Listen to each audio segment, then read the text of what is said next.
Poiraiton sumapi rajena thoi thoi ai sunang yam uninge nangi nakta leininge adubo ai nangi damakta ne matik chaba misak amadi oidaba yadiye nang adumaina tawrakanoba ai khangba ngamdiye nang adumaina kamlaaga ai kamaina layu haibino thoi thoi Leslie do makotuna mapidu fatfatai thoi ai kaptiye da poirai asumna wari sum sanarambadagi ani dusu wari tawtawna phone do pai paina adumak tumthakre 12th exam gi marini suba exam thokpa numit ni exam matam loiduna Millie amadi Leslie puna wari tawtawduna tholak minarai Millie exam kamai tawramge Leslie exam gi wabu hamu ni hanaga dam chapmane ado exam gi lairi nang yausang thabal yaroidraba Millie as awoiba yausang se exam loiraga taraga di fagadamni ba hayeng dagi mo hawrani tawrisi lari kamta paba changaroiba Leslie aidi exam loidaba aikhoi lampaki thabal chongbado yaurani Millie amo aikho china mungangla kadoribani ne Leslie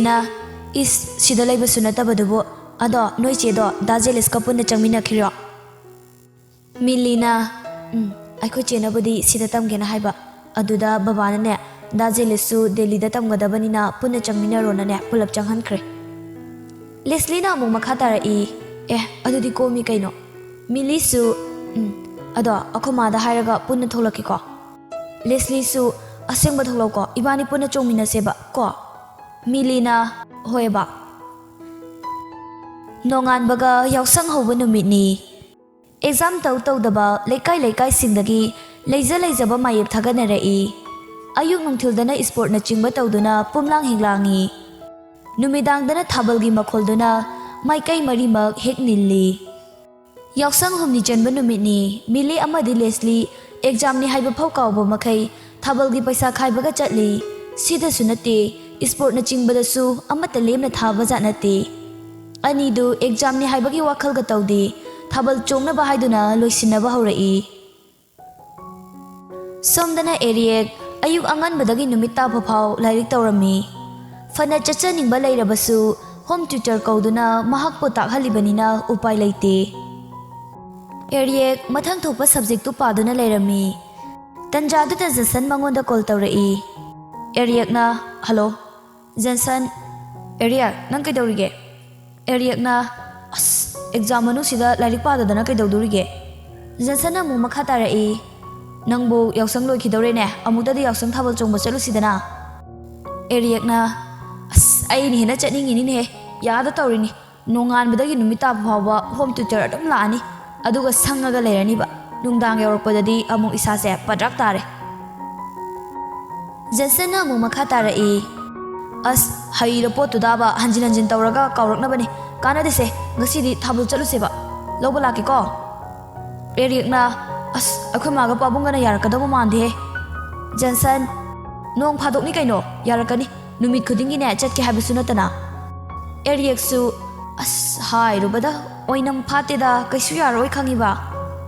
Jason fare aina sum Millie hoigi lampaktu da thabal leibudu da ne chatlu sira na hagi tawbani ngasai su thabal paisa thatlaga leirami moina silli oira male aduda sum chatlu sirena hangbani da yadrabanina karidu pai lei eriek tu yam ngakna kaino haisibo aseng bairo Jason ai na haise fagi gi type taniyo nang di chatloidabanina ai thame eriek ngai kho ai am to pau phaurakki ge ba ai akhoi ma da yana bam ta hairukki ge ba ai thame ko Jason eriek masado finglapna mamagi manakta lai Rani su tomchauga punna leirami mana fingna changlakpaduda nanau kaidore eriek ma pabunga tomchau hai kaidoragi ni he yakna yausang suloi khidore ngasiding hak da thabo chongba chaluge ba ai pab suloi re ba mahak tung yawruge ba machadu gi mawong duda Rani ga tomchauga da punna nukthorei tomchauna fare ngai hak hek chathoro aduga ne pangthing thingna di hanjilakanu ko eriek tu yam ngakna aya aseng kiro pabunga tomchauna hoini chacharuro Eric tu yam harauna magi room da chensilai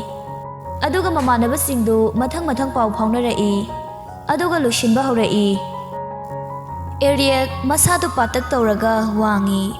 pai haijabagi wani masadu hek ubada fit oi kuchusu ngaubanina mangonda setki ba khudingi pangpak tapai icham chamba angangba machugi t-shirt ama black pen amaga su setli aduga masamdusu tena kaaga mamangwaida masamdu joy launa tai mamanabasingdusu Eric pulau palai makhoi maridusu puran maini Eric ki friend ni haibada nopa nate setok chathorakpada yamna mut nungaina gari duda isai ga thindaraga lai samna naidribani pasidia Dipakna wah ngasi di mai tari kaino aikoi party su sure horen nei tharurase Stephena aikoi na neiruse harisibu horen thabal jongbo haiduri braba taurisibo Jason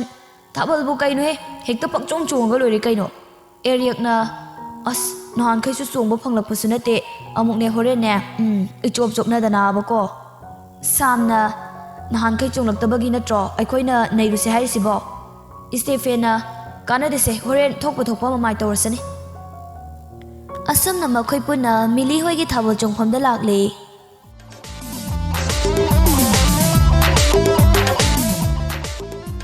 Somdadi Leslie poiraito na lairik tawrukhige hairamlaga lona thabal chongmi bani Millie amadi Leslie thabal hek hobadagini chongba yawra ibadu ani dudi mapini Mabani na haitaba amata hek laite thabal chongbagi maramdadi ngaihak laibaga makhoi manga dusu yorei yamna na makhoi manga dusu punna kumtharai aduga haife sangsilaga yengi Dipakna thabal music si faudi mai tare he samna mo hekta janga si kaino Eric makhoi ngaihak yeng kiseba Stephena says yadiko yawbra kain yeng si ongne Janshana Noibu hanba matam yorani da chonglur sidana Dipak oja yam haibani na nang diko Jansanna sumlep tu saru nei kharu si kaino Samna yam nei ni na nei brabo ne mathang makha olaga mai laksani Tanjadu da Millie ga Leslie ga du mamanga tharaga chongaga lerambado mu urai Stephena adu yawi he yadiko mamanga tharaga nei tharamini he Eric na awoi baisu pile Samna kaino pen babo natuga na taimaga layana lai natro uklau ba pairaga chongtharurase habani loiba Eric na kana dise swaida hanamta khara tamkisiraba Sam as aduk yam laibadubu sese yengause aigi step tamunna Dipak na mal he oiba nasaktuga makhoi manga do haiboi haittaboi lampak na kanduda thabal gi tanthadu nok tuna tamni mapunsi ki thabal chongba lakjiba ngaktani Somdana Leslie na Milia ai changlage ba dapoi leina mokol tawradine farak tarni ba Millie su hoi ai sune round ani ahum dam chonglamaga changlage Leslie na hoi bye ai changlage ko Millie su ngaihak tamlaba matungda Eric na siodi yare kaino makal ani faudi fazana heire lao he chongtharasi Asumna makhoi manga puna sangsilai ye thangmadana Stephen ga Sam ga aduga oidana Dipaka Jason ga aduga mayaidana Eric ka Millie ga asumna pairei Millie masadu ithak thakana adum lei atai dusu haiboi haitaboy chongba horai chongli badu gyan ga taba janate masa gi haijabidani chongli badu thabal mafam du chongli banu pisingdu makhoi manga du yengnaba hotnabada kumhai amani Millie su gyan tade adum makhoi na chatpa chongbadu adum yawi ngayang nupa masel du nok tu na chongminari aduga Millie na hek changkhibaga makhoi manga du sumayumda halai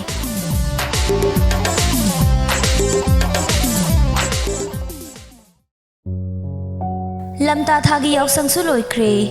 numit tu 12 exam gi aroi ba thokpa subject ni hana gumna exam thaba lakna duna exam su hokre Millie su adum Eric na iribadumakni mahang na iriba iba waraktana answer fau iramdabaga yauribani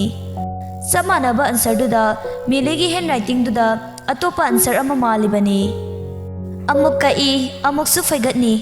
ꯑꯃꯨꯛ ꯀꯛꯏ, ꯑꯃꯨꯛ ꯐꯩꯒꯠꯅꯤ, ꯑꯃꯨꯛ ꯌꯨꯝꯗꯔꯛꯀꯅꯤ. ꯆꯨꯝꯅ ꯐꯥꯎ ꯏꯕ ꯅꯠꯇꯦ. ꯑꯗꯨꯒ ꯑꯦꯔꯤꯛꯅ ꯏꯔꯤꯕ ꯑꯟꯁꯔ ꯄꯦꯄꯔꯗꯨ ꯋꯥꯍꯩ ꯑꯃꯐꯥꯎ ꯀꯛꯇꯅ